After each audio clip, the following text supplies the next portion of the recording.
You're listening to the B&H Photography Podcast. For over 40 years, B&H has been the professional source for photography, video, audio, and more. For your favorite gear, news, and reviews, visit us at bnh.com or download the B&H app to your iPhone or Android device. Now here's your host, Alan Weitz. Greetings and welcome to the B&H Photography Podcast. This week we return to conversations we recorded at Optic 2019, a wonderful photo conference hosted by B&H and sponsored by Lexar, Sigma, Panasonic, Olympus, Adobe, Tamron, and others. Today's conversations address the challenges photographers encounter when real life, that means children, family, economic changes, even personal tragedy, interrupt the work we'd like to be doing, namely taking pictures, and how the photographers have incorporated those challenges into their work or use life's dilemmas to find new creative outlets. First, we're going to be speaking to landscape photographer Erin Babnik, who has joined us previously to talk about the tech she uses in her photography, but now she tells us of her recent brush with tragedy when her new home and studio was engulfed by the Paradise, California wildfires. Next, we'll be joined by Sofia Aldinio and Colin Boyd, who recently decided to take their business on the road, literally. Not wanting the typical white picket fence and two-car garage lifestyle, they're retrofitting an old fire department van and taking their two young children on an epic journey from Maine to Argentina, all along photographing for clients looking for real-life family adventure content. After a break, we welcome National Geographic photographer and grantee and Lindblad expedition photographer Erika Skogg to discuss her project on Scandinavian American culture. Having traveled the world with her camera, Erika decided it was time to return to her Wisconsin home to live. It wasn't long before she turned her documentarian's eye to her own culture and heritage and created a beautiful series of photographs on traditions she knows so well. Finally, we are joined by Pelleteri, who has published 2 books on the people of Montauk, New York. Carr is a Brooklyn native who, after years of vacationing on Montauk, began noticing the changes happening around her beloved summer getaway. Her books are visual records of Montauk's transition from a bucolic fishing village to an often crowded tourist destination at the eastern end of Long Island. Let's start with Erin Babnik. Erin, welcome back to the show. You've been with us before. I have, and it's a pleasure to be back. Now, you had some interesting stuff happen to you since the last time we saw you. You bought a brand new house in Paradise, California, a few days before the town burned down. Well, I moved into it, one week. Exactly 1 week before the town burned down, and had moved everything in there, was getting it all set up to be the ultimate photography paradise for me in Paradise, California. I was going to be living in the house alone, and so I had each room dedicated to a different activity in my photography, one being the printing room, another being my sort of show people stuff on Instagram room, another one being my room for processing photos, and it was actually set up with big fancy mics like this so that I could start producing educational videos and whatnot. And I had everything fully furnished, the last box unpacked exactly the night before the fire tore through that region and incinerated absolutely everything. Everything. Now, your archives, your negatives, your images, what happened there? I did not lose a single photo or file thanks to having an offsite Synology NAS and Backblaze in the cloud. So I had those 2 things going for me. So that was like a major lesson for you and should be for everybody else, that if you have all of your stuff in one place and that place goes down. That's it. Because I had a lot of backup on site too. I had a bunch of hard drives. I also had, all of that in triplicate right there in the house, but that wouldn't have done me any good at all if I hadn't had the other stuff. So you had everything was backed up to 2 offsite. I've got a NAS offsite. And a cloud. And Backblaze on top of that. So Backblaze was picking up all of the right bang up to date stuff. The offsite NAS, you can set that up as a cloud, and I'm going to be doing that next, but I hadn't at the time. I was just manually putting stuff on there when I was with that NAS. But so that had all of my archives going back as far as I've ever had anything I wanted to save. So between those 2 things, I had just gone out, after I unpacked my last box, I did a celebration shoot of sunset. Those files went, boom, right up into Backblaze. I didn't even lose those. And those were just the sunset right before the fire. Wow. That is like a major commercial for using your head and doing things wisely. And cloud storage. Yeah. So are you going back to Paradise? Because I understand that right now it's like groundwater is not drinkable. It's inhabitable. It's not. Yeah, no. I loved that place. I had the most beautiful panoramic view out of the house, and that town was so charming, and I was so thrilled to be living there, but there's no there anymore. So no. So where did you go? Well, I've been nomadic really for the last 6 months, which isn't as bad as it may sound because I'm actually a very highly traveling photographer all the time anyway, so it felt sort of normal just to be on the road a lot, which I usually am. But then again, I've been struggling to process photos and do all that stuff that I was setting up to do. So I've not been anywhere until recently. I just bought a house to be a creative sanctuary and a separate office building in the Sierra Foothills. It's a 3-room building where I'm going to... Oh, good. So you bought it. Okay. So I'm just now getting those set up. I guess the insurance worked out, hopefully. And all. Well, my LLC insurance did. And it's a long, sad story about some of the stuff that was in the house that was personal possessions. Oh, yeah, I can imagine. And just let me tell you, so it's some of the credit card insurance that you can get, there's a lot of loopholes in that stuff. But yeah, my LLC insurance they were really awesome. That much at least. Yeah. Were you there at this time? I was there, and I was not going to leave because I had just set everything up, and all these people were like throwing everything into their cars, and I was thinking, I just unpacked all this stuff. I am not going to start pulling it all out of drawers, and this house is not going anywhere, and I will be back here tomorrow, and this is just a huge waste of time. Now, when the moment struck you that I'm not going to be here tomorrow and I got to get out of here, what did you grab? I grabbed my camera bag, I grabbed my laptop, and this little overnight bag that didn't even have clothes in it. So I basically left the clothes on my back and most of my gear, most of my camera gear. And that was kind of it, my laptop, and I had my purse, and I thought to grab my passport. Yeah. And I also grabbed, just randomly pulled open a jewelry drawer and took a couple of things in the front, and that was really it. And everything else got completely incinerated. They did not find a shred of anything recognizable. That fire burned so hot and moved through there so fast.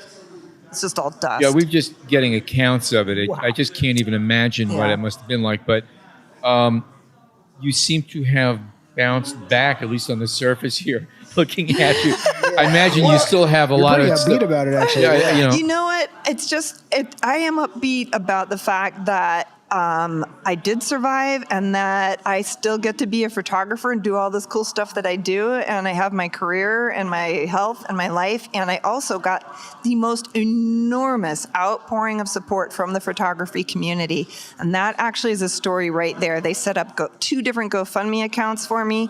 There was a guy who flew out to Paradise to pick up my mail from Chico, or flew out to Chico to get my mail for me. And the sponsors, everybody was just sending stuff and whatever they could do to help. How nice. Yeah, it's just been amazing. Does that speak to that Northwest landscape photography crowd, do you think? Well, this is coming from all over the world. Wow. Over the world. Wow. It was just photography, and they weren't even people who knew me or I'd ever met. They were just, a lot of them just fans and nice. So you realized your value to everybody else when that happened, in a sense. It was sort of like, well, I realized that, and I realized also that the photography community is an awesome group of people. You know, a lot of them, that I don't think they knew what my value was at all. They just, they wanted to give and wanted to help. So I don't think it was so much about me. Maybe in some cases, people did know me. In most of the cases, it's just people really wanted to be helpful to someone who, was doing something that they valued too. Cool. Whew, wow. So what are you doing these days? Well, I've been traveling a ton. I just finished doing, I just did a big talk for Canon, a solo event down in Costa Mesa at their experience center there, and then did a little Canon workshop with high school kids, which was amazing. I do lots of workshops. That's a main source of my income, but not with kids. So that was a special treat. These kids had to earn their place on this really special workshop that Canon sponsored, and that was something else, really fantastic. Other than that, I've been super busy getting these new places set up so that I can get back to what I love doing, which is making my art. I need the space for that. Gotcha. Where are you going coming up? I fly back to California tomorrow, and then a couple days later I go back to Europe, and I have my summer workshops to do there, what's left of them. I had to cancel a bunch because of the fire, but I still have 2 left. So I've got the French Alps coming up, and I've got one in the Dolomites. And I got one spot open in that, by the way. I had a cancellation. I'll just put that plug in there. Operators are standing by.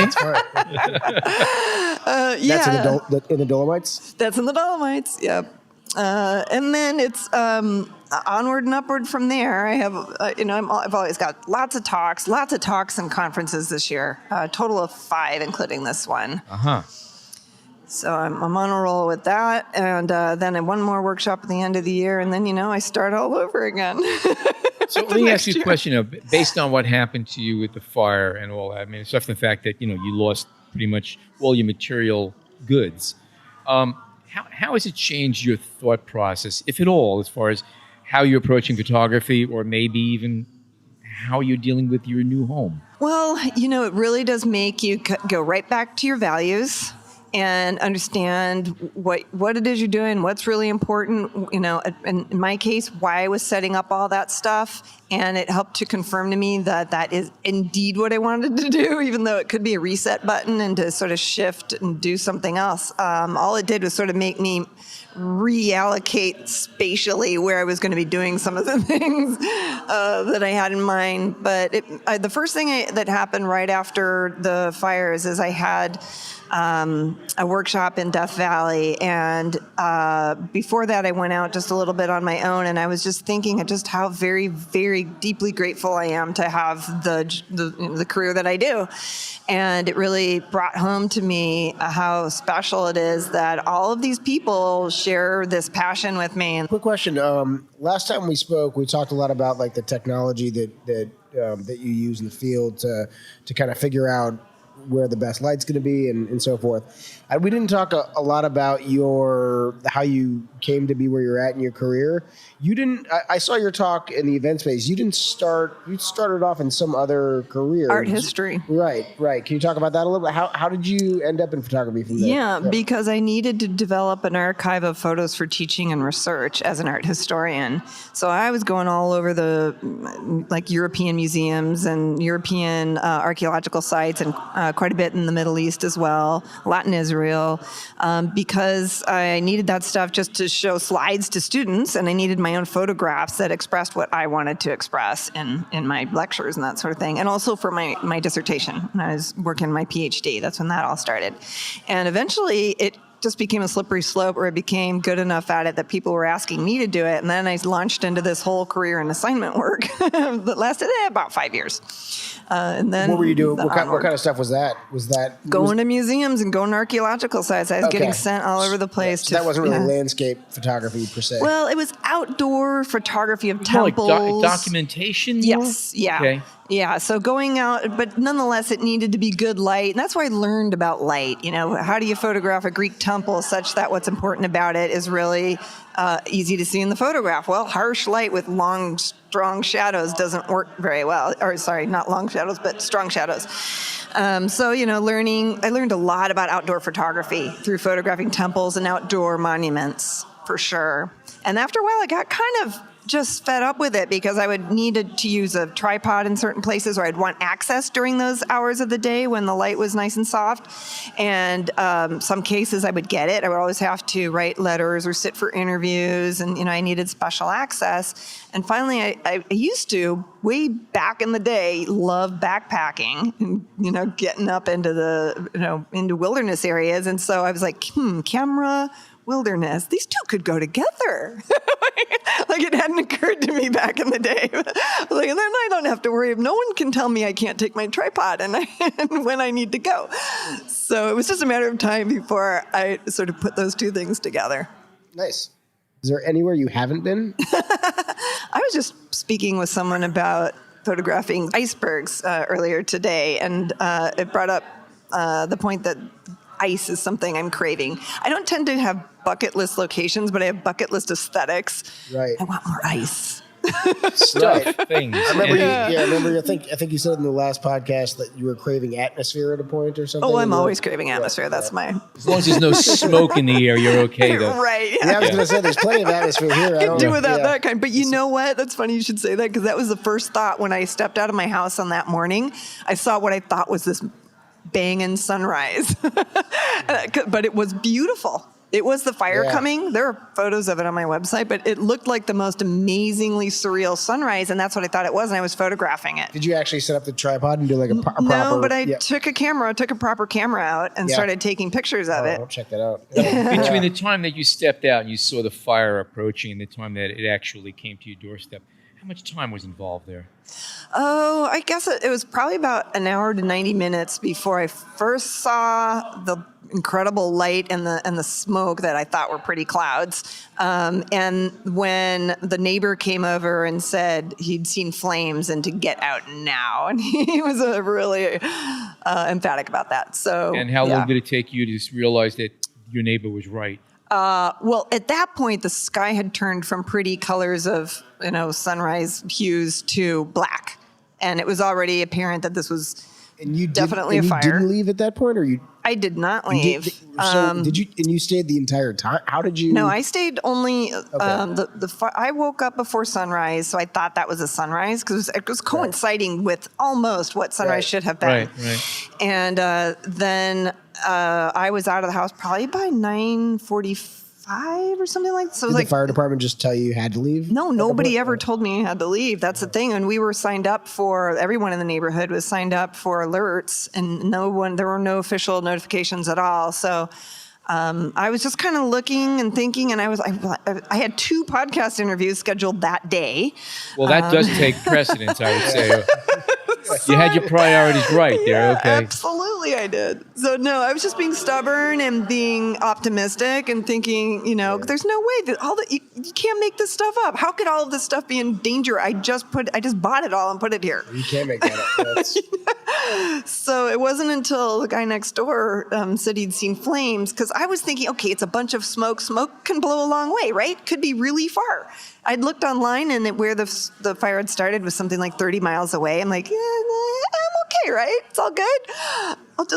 I'll be up here on my hill. I'm sure the fire's just down there 30 miles away. I was being crazy. And then after that was this 3-hour period of actually driving through fire. That was absolutely harrowing. And one of the scariest things I've ever done in my life. I've seen video of that. Literally driving through fire. I can't imagine what for it 3 would hours. Like. I can't. I won't even try. The worst part was being stuck, because there was gridlock traffic in that town. We couldn't get out. And so the wind's whipping stuff against the cars. It's absolutely pitch black when it's supposed to be bright mid-morning. But, there's this shroud of black smoke over everything. And I was just like, all the towers had gone down, so I had no cell service. I had no way to contact anybody. I was thinking, yep, that's it. I'm done. I'm a goner. It was a true disaster in every sense of the word. It really was. A lot of people didn't get out. They did get incinerated in their cars. So I'm very, very lucky. Yeah, you're lucky to be alive. Absolutely. So how long before you returned? I never have been back. You haven't been back? So I heard about the house that they found absolutely nothing. There's not a shred of anything left. There's no reason to, and you can't live there. There's nothing to go back to. It's just, that's that. Wow. Yeah, so onward and upward, I guess. I'm just, like I said, really happy, feeling really grateful. I had a very, very deep, dark period following the fire that was very difficult for me. Yeah, and now I'm just swinging the other way, Yeah.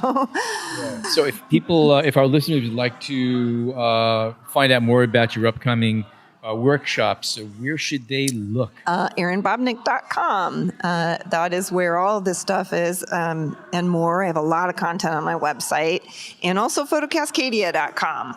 Also, okay, right. My team, we're a team of 7 photographers, and that's sort of our collective site where you can find out more about not only me but also my team members. And interesting team members. We've had them on. That's right. And your Instagram? That is Erin Babnik Photography. Thank you. Right. Thank you so much for joining us. Good to see you. Always a yes, pleasure. you too. All right. Glad to hear that at least the archives are intact and everything else, and that you lost stuff, but you still have your pictures and you still got yourself. That's right. I sure do. Yeah. Okay. Erin, thanks again. Yeah, thank you. Great conversation. Take care. Okay, we are being joined now by Sofia Aldinio and Colin Boyd. And they're interesting because they are two photographers who are on the run. Okay, so to speak. Actually, you guys are working on a project where you're on the lam. Yeah, you are driving. You outfitted a van to live in, to work in, and you have two kids with you, two little ones with you, and you're going from Maine to Argentina. That's correct. And you're doing this in what, 19 days? That's insane. No. When did you? Okay, so. At what point, where are you right now? You started in Maine, and theoretically, where are you? I mean, you're right here in Midtown Manhattan. We didn't make it too far. You didn't make it too far. When did this start, and how did it start? What are the seeds of this project? So this started probably a year ago.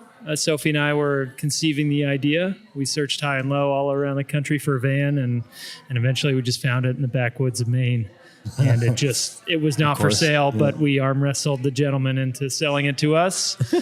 The thing is bright orange. It's lusty. It's sexy. It's got blue sirens on the top that work, and it's the most incredible vehicle. What was the previous life of this van? It was in the German Fire Force until 2014. So garaged and meticulously maintained by the Germans for its entire life. We bought it with 18,000 miles on it. Wow. And it's the Mercedes million-mile engine, so this thing is going to take us from here to Argentina, no problem. Wow. Okay. Yeah. And the problems won't be the van. We know the problems. We don't have to go there. So you have the van, but what was the seed of the project itself? What made you say this would be a good idea?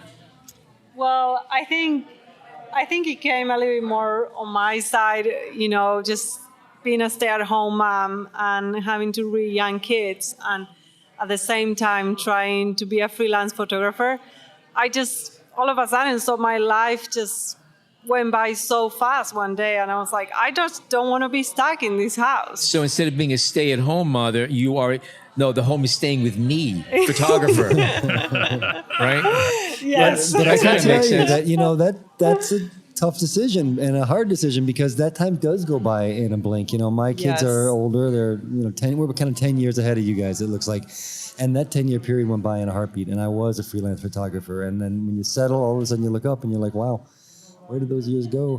So good for you. That's great. Well, my kids just turned 40, and back then, until they start school, that is a really magic time where you can load them up and go. And we used to take them all over the place, and they were great travelers.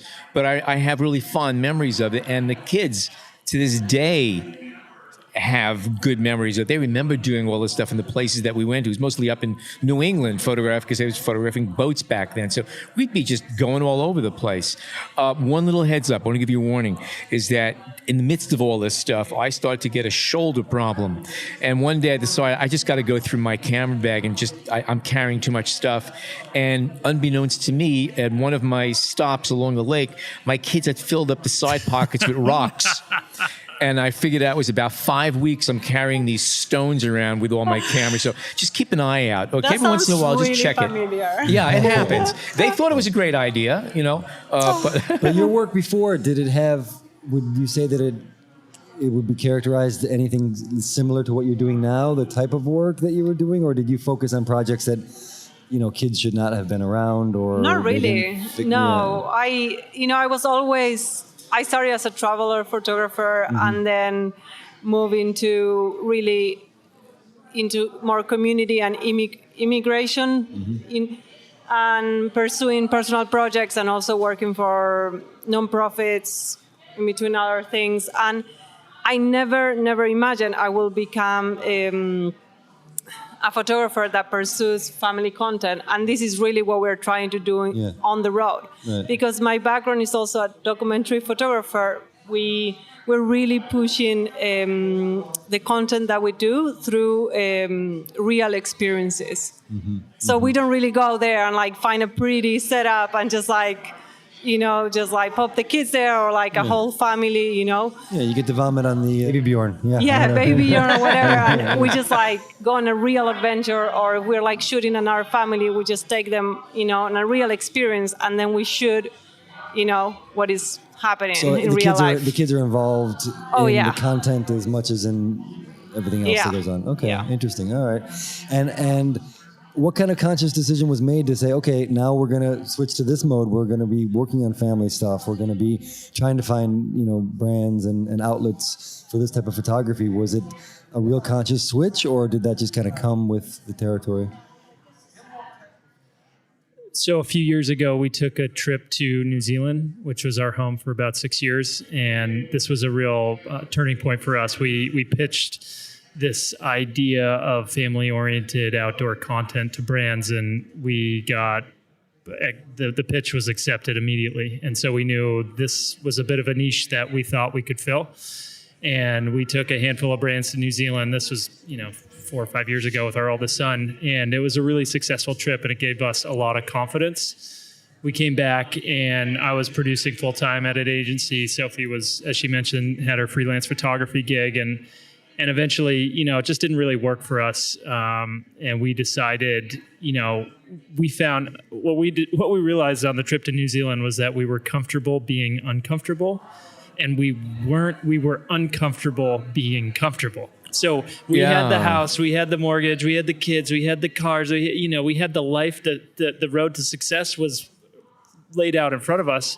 But we just couldn't stomach it. We couldn't do it. And we didn't want it. Yeah. And so what do? Let's come up with a big, wild, bold, audacious challenge for ourselves and take it on. And we sure did. That's great. And it's been a lot more challenging than I think we expected. Because you probably could have done, if it was just about the content, producing the content, you could have done it from the comfortable home. Just take the flight to wherever you need to go, leave the kids with the grandparents, do the work and come back. But this is more about how you want to live your lives, how you want to raise your kids, right? Exactly. Yes. I think that's what Sophie was touching on earlier. It's the work that we really want to create, and the images that we want to put out there. We want to transmit the feeling of actually doing it. And when we started this trip, because we're in that phase of young parenthood where it can feel a little stifling, and you kind of want that comfort and security around you.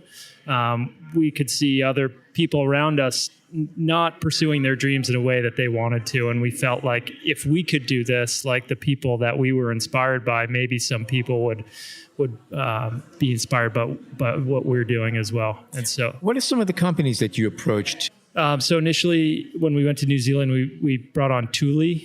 Okay. Goal Zero for mobile power. Nemo Equipment, they're out of New Hampshire. They do tents and backpacks and that kind of thing. Right. Mons Royale, they're a merino brand out of New Zealand who I worked with for a long time.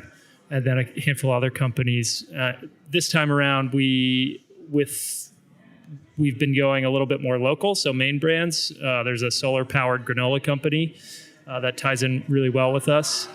Wait, solar-powered granola? Solar-powered granola. No, you got to explain this. I'm sorry. I just It's had got it all milk. in there. Yeah.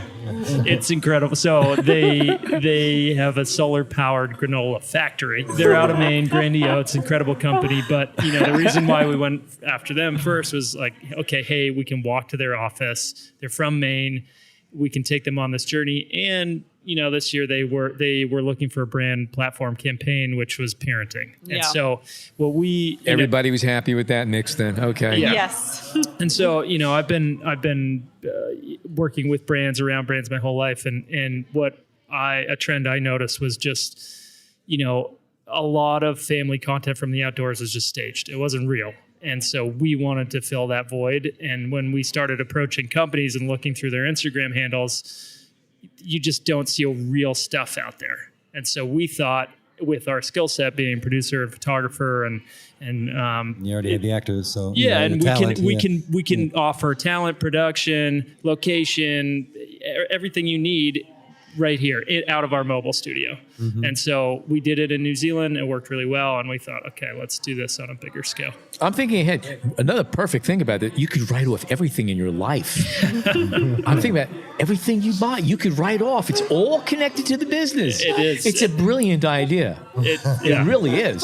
Thank you. Plans? Thinking about plans for retirement? I'm thinking you got it all going there. Okay, all right, I like that. And did you have to kind of juggle the style of photography that you were doing, or update it?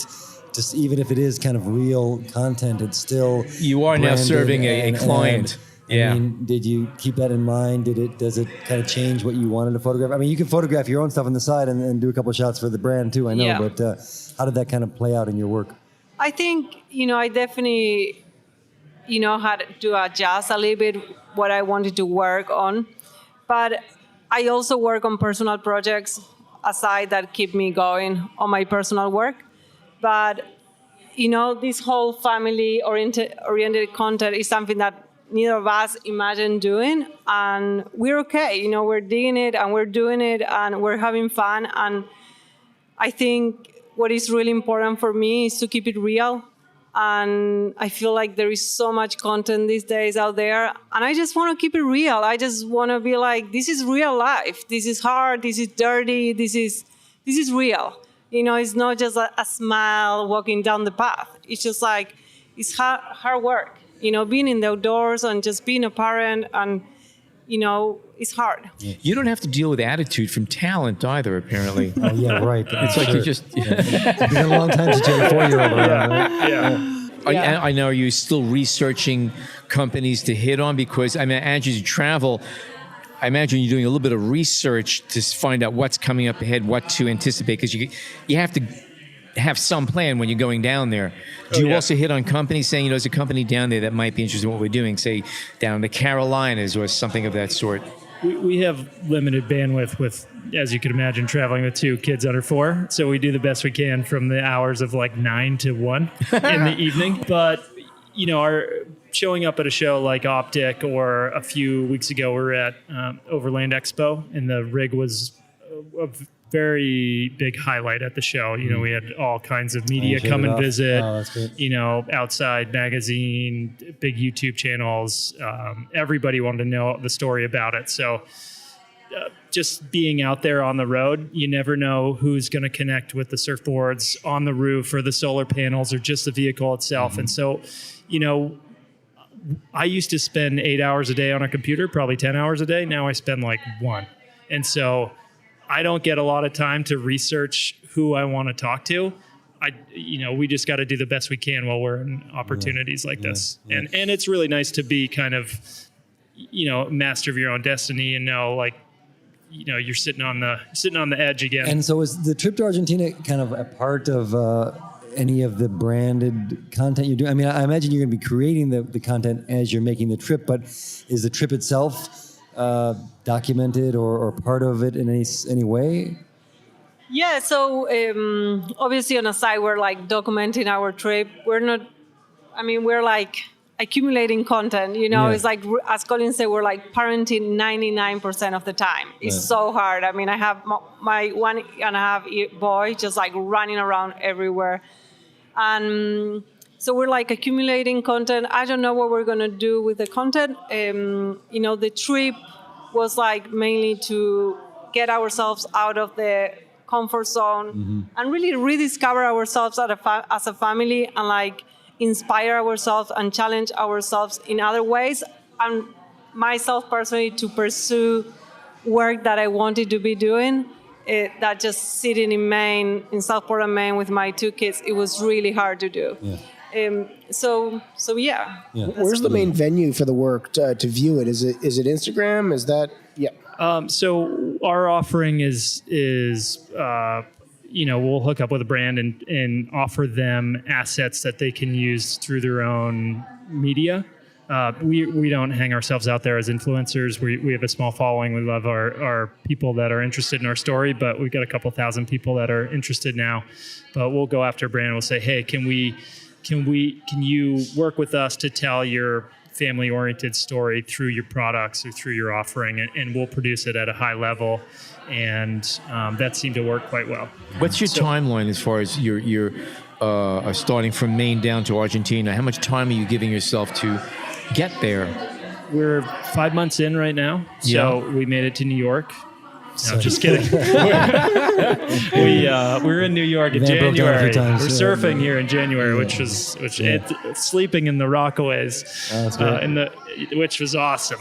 Breaking the van and the heater and everything. But we made it all the way to Vegas, and now we're trekking back east. We're in Colorado now. When we're not here, we'll cross the border probably October, November, and then I think as long as we're mechanically sound, financially sound, emotionally sound, we'll keep going until it doesn't feel right anymore. I mean, we're both kind of, we read a lot of people, are following a lot of people who are doing homeschooling and road schooling and unschooling. Our oldest doesn't have to be in school until he's 7. So we have a good 3 years, and we know we want to give it this time. We want to put our kids in school in Mexico. I want to learn Spanish. This is a long-term plan. This isn't just something it's not going to happen in 90 days. Right. Wow, wonderful. This road trip, is something that Colin and I discussed for a long time. And it's not about really just going to the beach and being like, we made it to Mexico. Yeah. It's just we just want to go to Mexico, maybe set up in one spot for 3 months and just dig in the culture there. And as Colin was saying, just learn Spanish and then work in stuff that we want to be working and then move on. It's really about that. Nomads. Yeah. So you asked earlier about how we're documenting this trip. A lot of this, we didn't set out to say, turn the cameras on ourselves and say, look at what we're doing.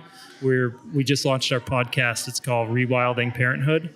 And we're documenting stories of other bold and courageous families leading these alternative kinds of lifestyles. So whether it's sailing around the world as a family, road schooling, unschooling, living on a farm, even just living an alternative urban lifestyle, we want to cover families that are inspiring to us and inspiring to other families, because as I mentioned before, it's really hard when you got a couple kids and you need the life insurance and you need the job and you need this and you need that, and all of a sudden your dreams they're just gone. You don't have time for it. Reality could be such a bummer. Oh man, when you grow up, and so there's a lot happening, and there's a lot of ways to live your life these days, and we just want to offer a lens into how you could do it, and then also use our skills. I produced a podcast last year for Sterling Rope, and use that skill set and say, hey, how can we tell this family story in a way that's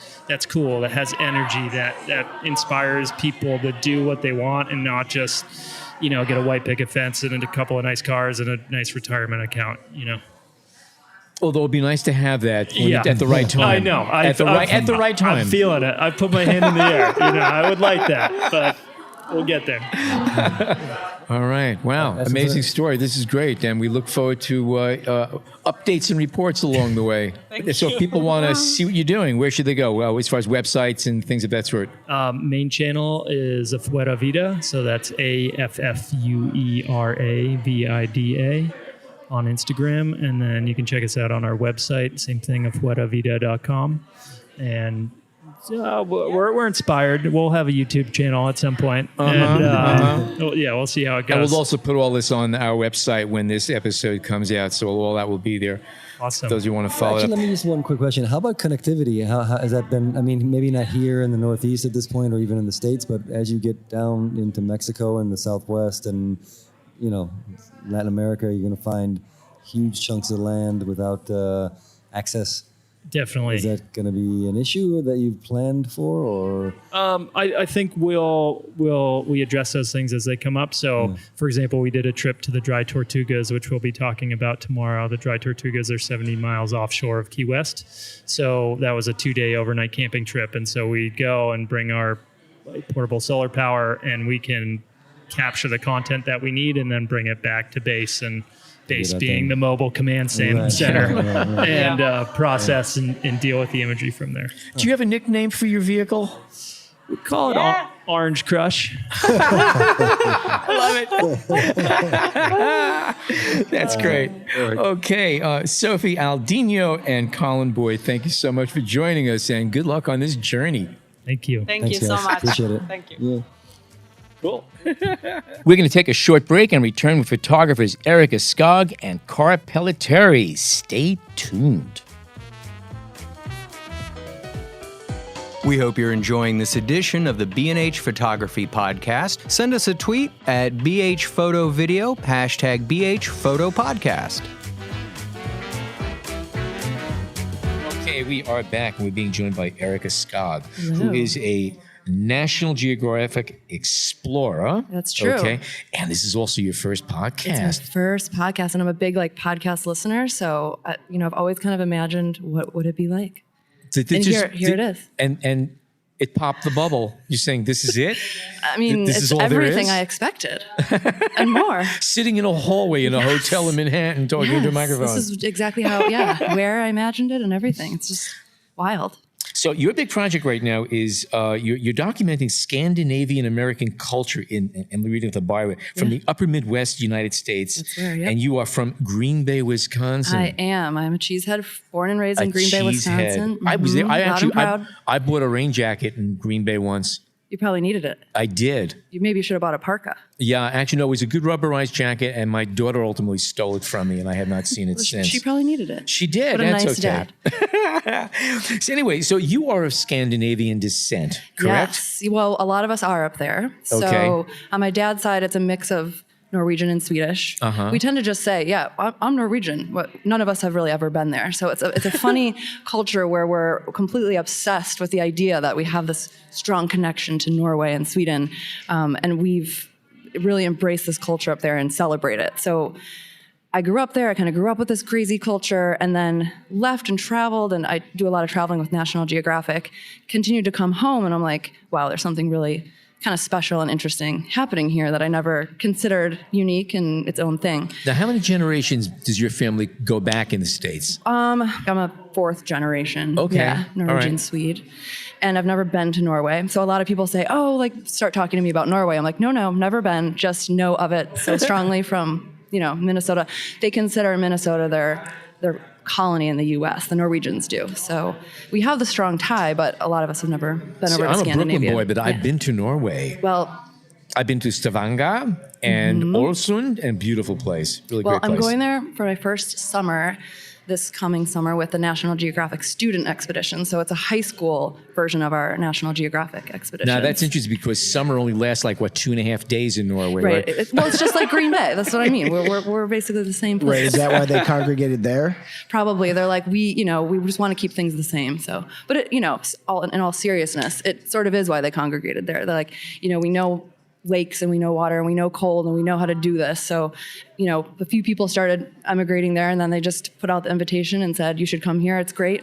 And yeah. So the choice was a tenement on the 5th floor in the Lower East Side or 1,000 acres in Wisconsin. Let's weigh this one out. Okay. No, Exactly. Good choice. Yep. Good choice.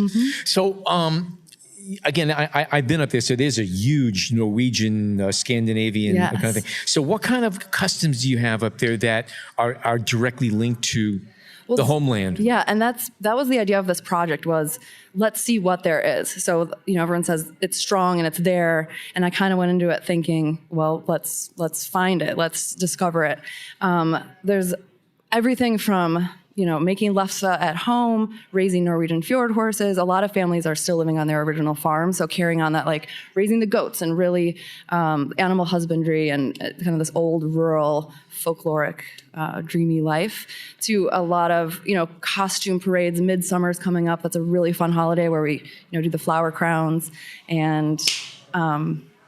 Is that the one with the candles on the... That is St. Lucia, and I'm so glad you know of it. Yes, how do you know of St. Lucia? I looked at your website. Oh, perfect. It's I already cheated. working. Yes. Yeah, that was in Chicago.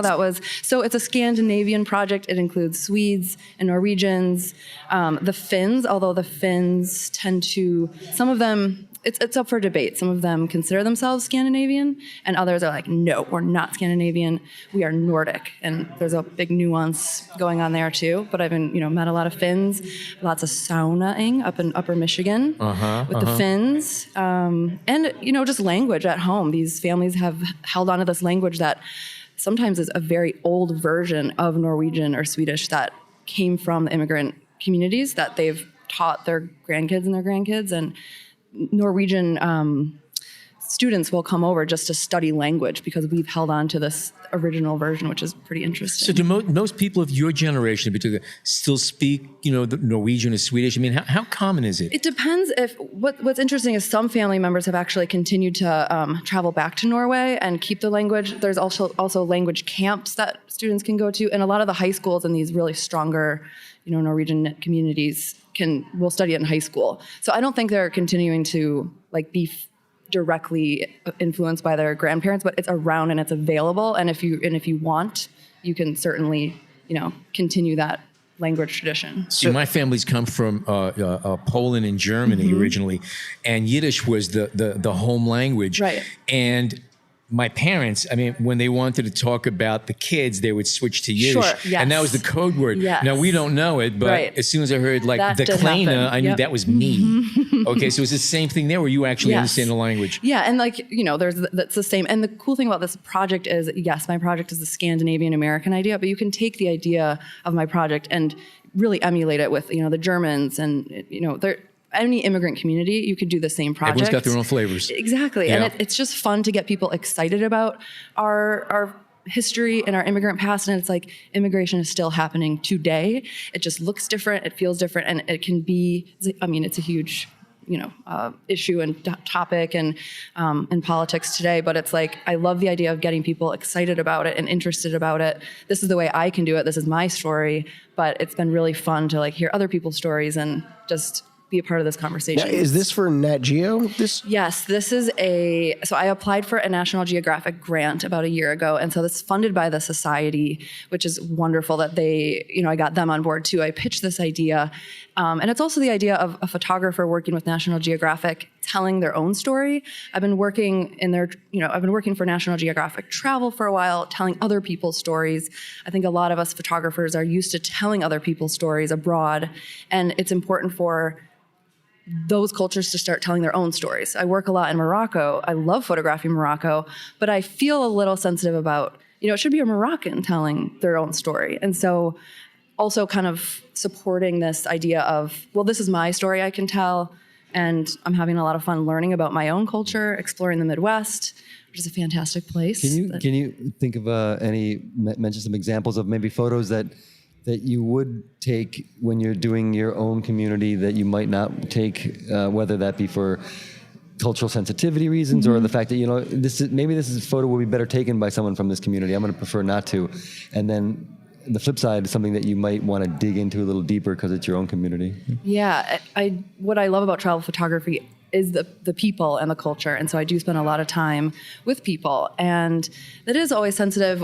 For example, when I'm in Morocco, I always feel like an outsider photographing and making them essentially kind of feel like this foreigner, this strange object. Like, you don't blend in Morocco? I don't, no.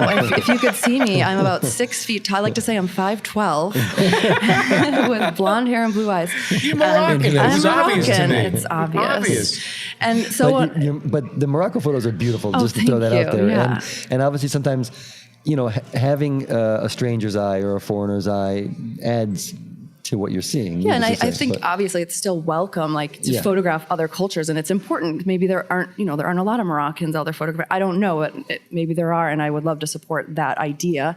So back in Wisconsin, it has been this very interesting experience as a photographer to sit in these people's homes, and all of a sudden I feel like, oh my gosh, we can talk on a much more casual level. And I think one of the big secrets to these photographs is just kind of overstaying your welcome. So I'm there and I'm photographing, and all of a sudden I'm there for too long and I'm still hanging out, and I can because I feel natural and more normal, I suppose. And they're okay. Did you want to stay for dinner? Like, sure. Okay. Did you want to stay for drinks? Yep. And so I just kind of overstay my welcome and photograph, and that's much harder to do with someone else's culture, and you always just feel a little bit more sensitive, more. I know that's my experience anyway. And a lot of great moments going to come out at the dinner table or with a drink, and And sometimes it feels too natural. I almost forget to photograph. I'm just really enjoying like getting to know my community. Like, oh shoot, where's my camera? I'm actually here to photograph. And have you learned things about the community that you never knew, even if it was your own community, from doing these projects? There's definitely been a lot of surprises. I think, as I kind of mentioned in the beginning, I went in just searching for this culture, not, is it there? I don't know, but it really is just like the language, and people are so happy to share it and invite people in. These Swedish families will host the Midsummer and host a Christmas, and when they do so, they bring out all their decorations, and it's a really nice just sharing of culture that I really didn't know was in my backyard. I thought it was there, and it's there, and it's pretty amazing. Now, Midsummer is coming up in a few weeks. Yes. It's a different June date. 2nd. Well, June 20th, 21st. It changes with what changes between cultures. But yeah, it's a celebration of the summer solstice. It's kind of a pagan tradition. But and the sun does not go down this time of year. Yes, it's the longest day of the summer, so it's sort of a celebratory day because we don't get much summer. But you also work with Lindblad and expeditions that they do? So I joined some of their ship trips with Lindblad, and I will be joining Iceland in summer 2020. It's a circumnavigation of Iceland, so I'll be joining as the National Geographic expert. Wow. So yeah, if you guys want to come along with me, hear more of my Scandi stories. We're taking that as an open invitation, that's open, for sure. yes. Okay, we just got to just got to book your room, and all right. it's very easy actually. Yeah, no problem. We will. Okay, and everybody gets a cabin on the boat. Employee pricing, or that's it. We're actually I think they're raffling away a trip right now, and it's online, and it's here, and you fill out a card, and you can win this trip. So. You should know about that. Or just put it on your Paybu card, okay? Exactly. Yes. Tax-free. I'm sure we're ineligible for all this stuff. We'll sneak in. But yeah, I remember, Steve Morella was on the show not that long ago, and he talked about it. And I had a different, I guess my impression of it was real photo heavy, and it maybe isn't always. It's just some people who are there for the experience, and you're there to just kind of, I don't know. Yeah, help them I think what's when really they're fantastic about the trips is, there's a lot of people that come that are obviously very into photography, and we have, rental equipment, cameras, lenses, and you can just go nuts all week with photographers. Myself, and we also have photography instructors. We have a few of those. But some people are just there to enjoy the ride and bring their iPhones or their smartphones, and that's great too. Sometimes we just have smartphone photography classes. Everywhere you look, it's gorgeous from the ship, especially in Alaska. We're heading into these fjords and inside passage, places that you wouldn't see just by, driving around. Right. It's like every second you walk out of your cabin and you're like, bam, there's a photo. So you definitely, I don't want to say you don't need to know what you're doing, but you really don't. You can come and just photos are there for you. What are the more common questions that you get asked on the ships? Yeah, besides like where's the bathroom and where's the galley? What time does happy hour start? Yeah, that too. Where's the polar bears? Yeah. I think it's a communitive just sharing of passion and excitement, and to be out on the ship with everyone. It's not just, you don't have to come to me. I think everyone's there and everyone's into photography. A question I might get asked, with these digital cameras, it's all about the menus. I think everyone has an idea of the photography that they want to do, and it's just a matter of getting to know your buttons and your settings and your just getting to know that camera. And frankly, one of the ways you're going to do that is just by having that camera in your hand for 2 weeks at a time and just using it. I just switched from Canon to Sony. I'm in a complete new world. Oh, wow. And I was just in Morocco for 2 weeks. I had that camera with me every minute, and now I feel great about it. All right. And what's your general, I know on the Lindblad they tend to, or I imagine, the long lenses and animals and nature is common. Is that you tend to have a long lens with you, or not always? I bought a fixed 28 millimeter just to have on me all the time. I love photographing people and those stories. So a telephoto, I started to just rent gear as well, because I found, you're to spend all this money on gear and then it's become obsolete in 5 days, and you need to buy the new gear, or your It's actually closer to 2 weeks. Yeah, okay. And so I found that actually renting gear is my new sort of jam. Yeah. So if it's a specialized trip, I can always switch it up. I can have the newest lenses, and then on the ships there are lenses that are available to use. From all the manufacturers? Yeah, I was just with gonna ask you. B&H, actually. That's kind so of from our... which manufacturers? Because you'd mentioned that. I wanted to follow up. So whose gear do you have Well, on traditionally we do have a lot of Canon and Nikon, but I know we're at more, adding in all the mirrorless gear too. So it follows the trend. So, I think we are going to pick up some more. I don't know, aren't you with B&H? You should know everything. Yeah, but they never invite us on these. Oh my God. tours. Well, I invite you guys. That's actually, we should do that. We should podcast from a Lindblad exhibition. Yes. Oh my gosh, come to Iceland. Live How long for is 4 that? days. We could stream for 4 days straight. Yes. How long does it take to get around Iceland? Do you know? I think it's How a long's the trip? 12-day trip. I mean, Wow. That works. you can drive it. Sounds like heaven. It really does. It's pretty much heaven. Yeah. Yeah, so I've been renting long lenses, but I love my kind of prime, just go to 28. Yeah, your work doesn't necessarily read long lenses and Yeah. polar bears, so I was just double checking. Yeah, Well, I started out, quite honestly, thinking, I'm going to be a travel photographer and get into wildlife. I just like people better. Yeah. You don't have to wait so long for them. They're always around. Yeah. They're always hanging out. They're just there. They feed you. By the way, you. polar bears and 28mm lenses go real well because you really get to be with them. Yes, you must get very close. Yes. So, Wouldn't recommend that. so to get back to your project, heading back to Scandinavia, I imagine you have a lot of preconceptions about what you're going to be doing because you're already familiar with a lot of these customs and stuff like that. Yes, I've been learning a lot from the sidelines of the Midwest U.S.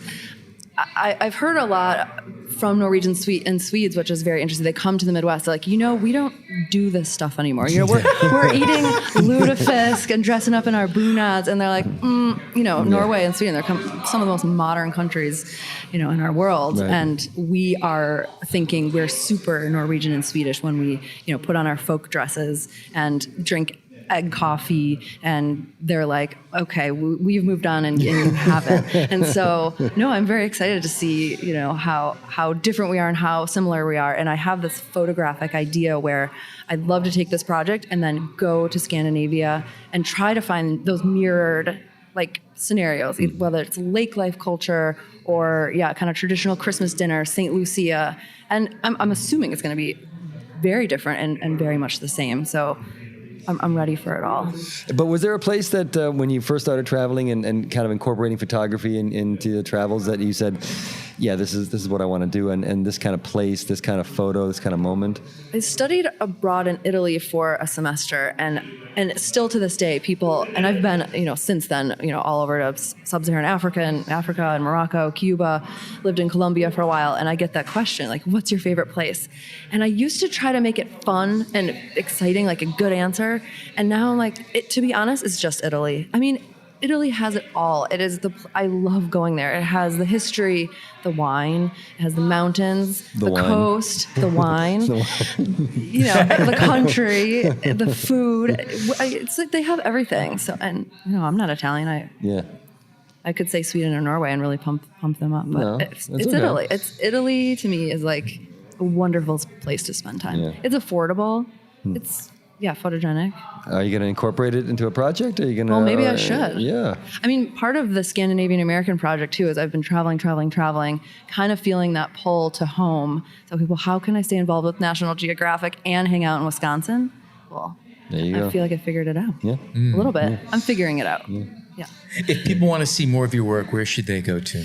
They can go to my website, which is just my name, Erika with a K. With a K. Skogg. With two G's. With two G's. Skogg actually translates to forest in Norwegian and Swedish, but we added a G and we kind of ruined it. So Skog would be the right way, but there's another G in there. And same thing with my Instagram. It's Erika Skogg. Cool. At Erika Skogg.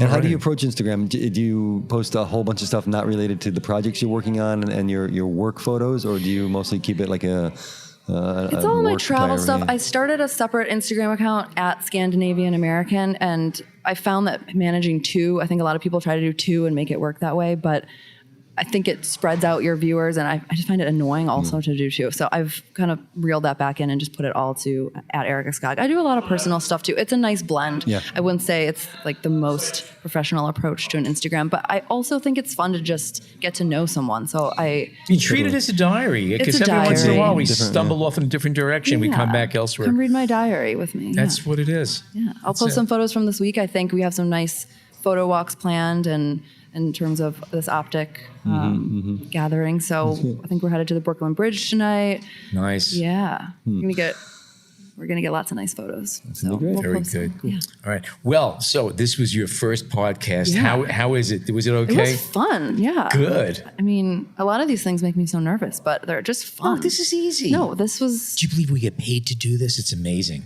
Well, I hope you do. You have to just I hope we do too. sit down and talk with people like me. That was terrific. Erika, Thank you. as I say back in Norway, tusen takk for joining us today. Hat to bra. Well, and what does that mean? I think it means bye. See you later. Thanks. See ya. Sounds good. Peace out. Okay. Bye. Thank you. Take care. Thanks, Erika. All right.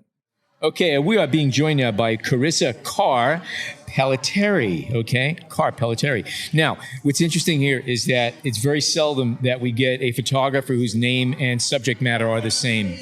You do a lot of car photography, but you do a lot of things too. You're also into Montauk. You have, 2 books now on Montauk? 2, that's right. 2 books on Montauk. Now, so you're a Brooklyn girl, and now you're doing stuff on Montauk. What's the trail there? What's the connection? What got you out to Montauk to do books? So the original reason I went out there was I was on a job in June of 2000. I was an assistant. This was 19 years ago.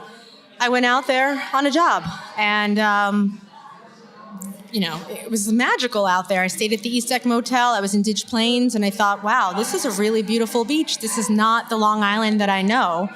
This is a really special place.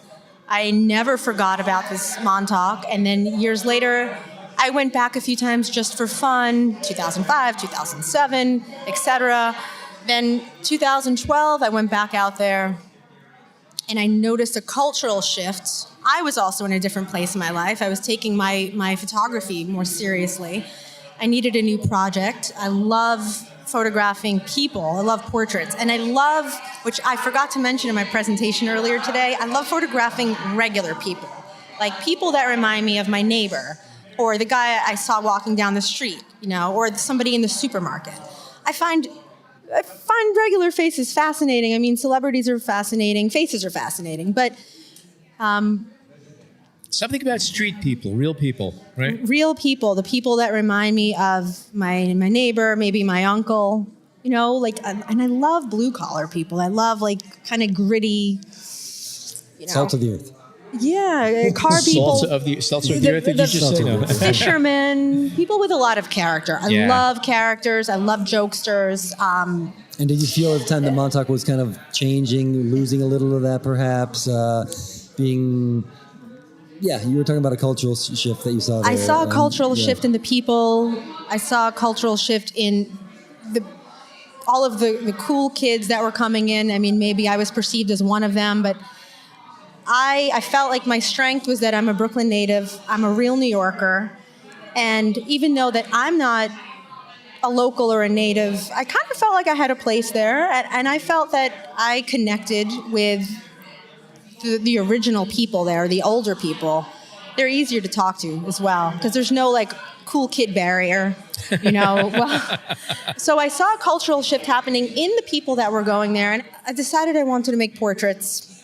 I went to the manager of East Deck. I told her I was a photographer. I want to photograph the locals and the natives. She said, let me talk to the owner, Alice Houseknecht.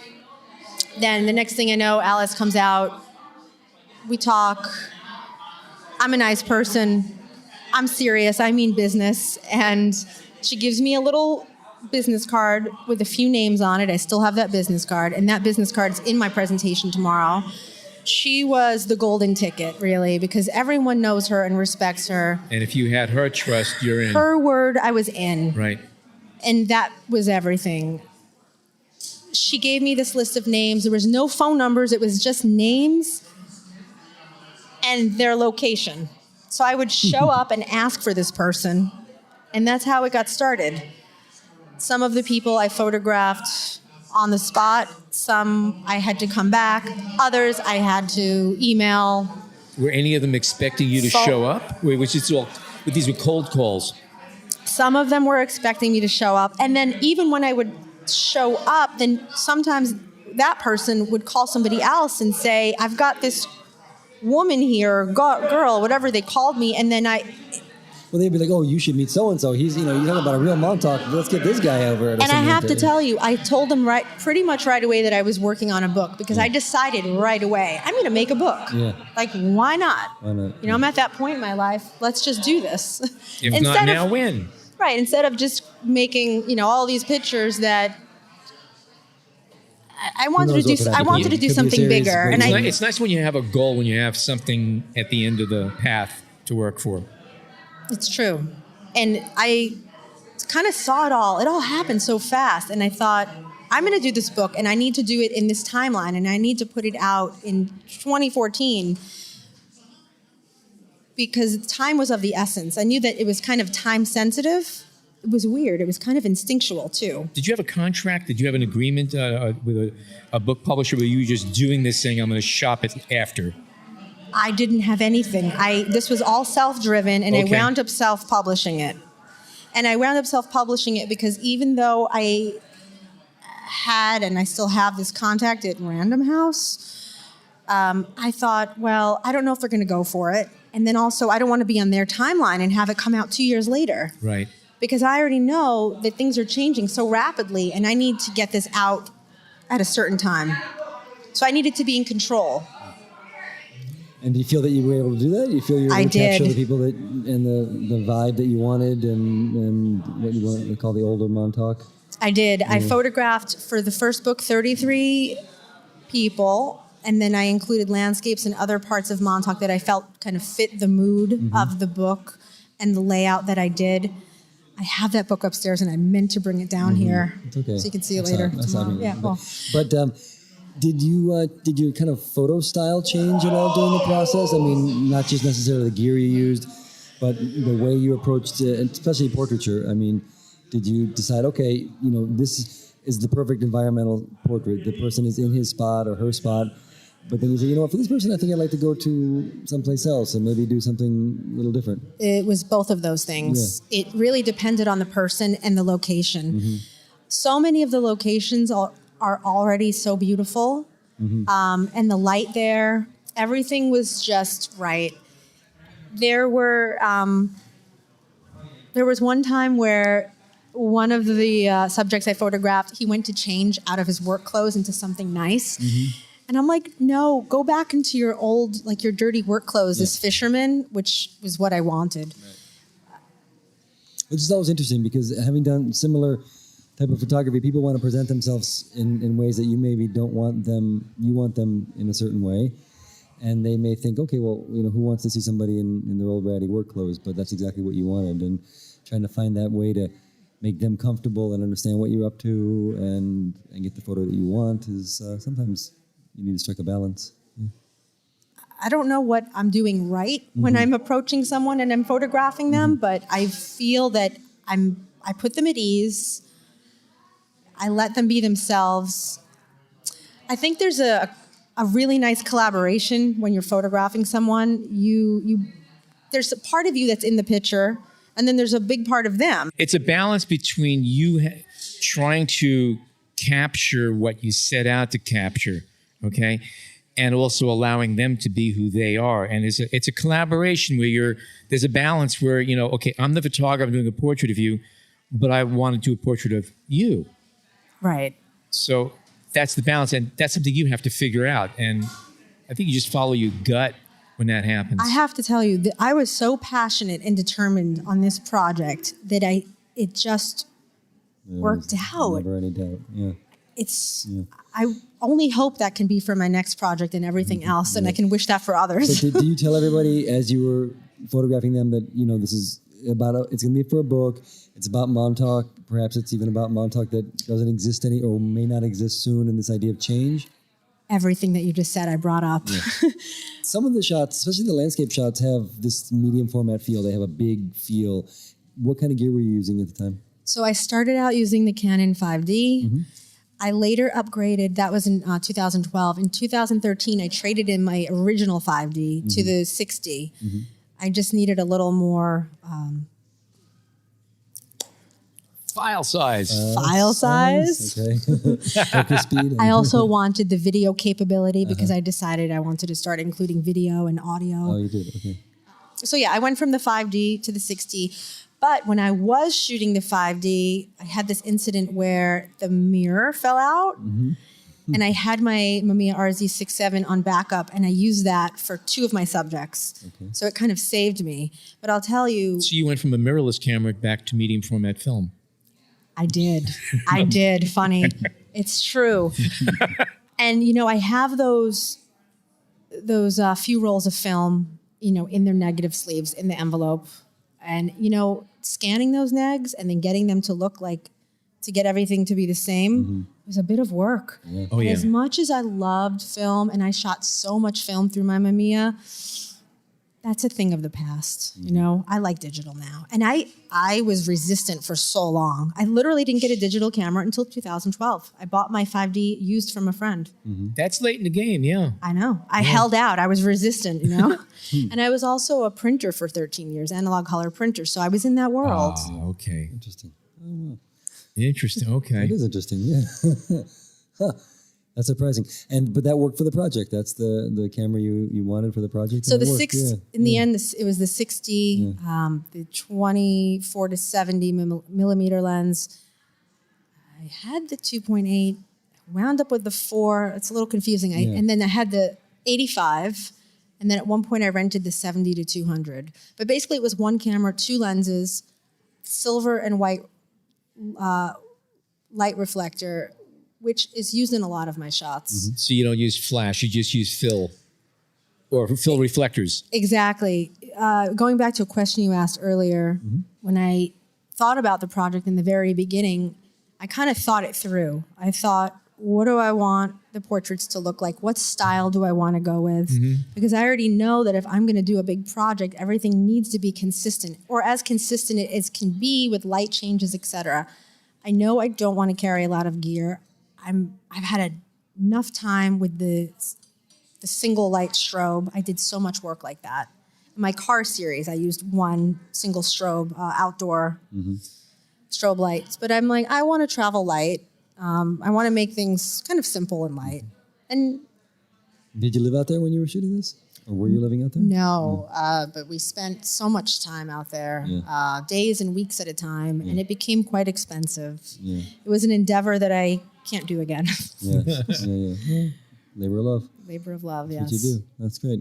What does the Montauk project need to kind of wrap up and finish in your idea to kind of? Well, I feel like it's always going to be with me. Sure, of course. It will be. But Montauk is a big summer destination. Yeah.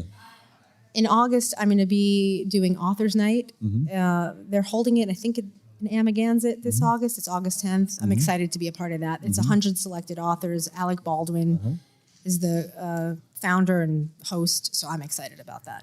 So, Cara, people want to see your book. Where should they go? Online, or wherever. You can see select photographs. The entire first book is on my website, carpelleteri.com. It's CARPELLETERI.com. Montauk pictures, and then occasionally pictures from my daily life or something that inspires me, et cetera, is found on my Instagram, Pelleteri, as well. But the book you can find on all your major book dealerships. I mean, just Google it and it comes up. Yeah, Goodreads, books in Barnes & Noble, the other big place that we won't mention. Barnes & Noble, Strand, Rizzoli, Amazon. Right. All the usual suspects. Right. Wonderful. Good stuff. Good. All right. And local stores now out in Montauk and the Hamptons. Yeah, I was gonna.